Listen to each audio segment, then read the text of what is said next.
तथागत गौतम बुद्ध यात्रा करने और कुछ और उपदेश देने के बाद बुद्ध ने अपना अंतिम भोजन खाया, जो उन्हें कुंडा से भेंट के रूप में मिला था। गंभीर रूप से बीमार पड़ने पर बुद्ध ने अपने परिचारक आनंद को कुंडा को यह समझाने का निर्देश दिया कि उसके यहाँ खाए गए भोजन का उनकी मृत्यु से कोई लेना देना नहीं है और उसका भोजन सबसे अधिक पुण्य का स्रोत होगा, क्योंकि यह एक बुद्ध के लिए अंतिम भोजन था।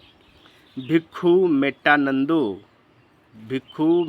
मेट्टानंदो और ओस्कर वान हिनुबर का तर्क है कि बुद्ध की मृत्यु भोजन की विषाक्तता के बजाय मेसेंटेरिक शोधगलन से हुई, जो बुढ़ापे का एक लक्षण है। बुद्ध के अंतिम भोजन की सटीक सामग्री स्पष्ट नहीं है, क्योंकि विभिन्न शास्त्रीय परंपराओं और कुछ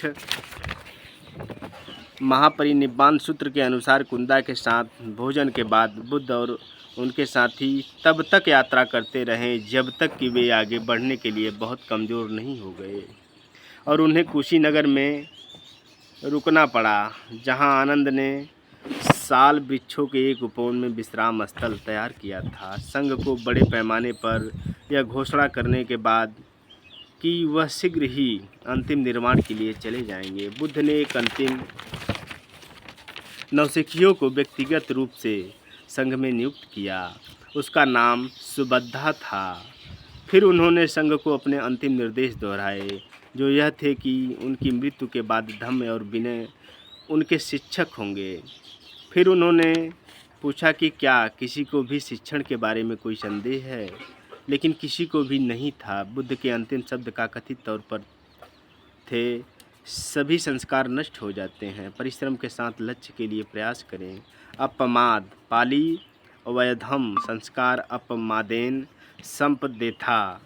इसके बाद उन्होंने अपने अंतिम ध्यान में प्रवेश किया और मृत्यु को प्राप्त किया, जिसे परिनिर्वाण अंतिम निर्माण किसी व्यक्ति के पुनर्जन्म के बजाय शारीरिक और मानसिक घटनाओं के 5 समुच्चय जो एक प्राणी का निर्माण करते हैं घटित होना बंद हो जाते हैं के रूप में जाना जाता है। महापरिनिर्वाण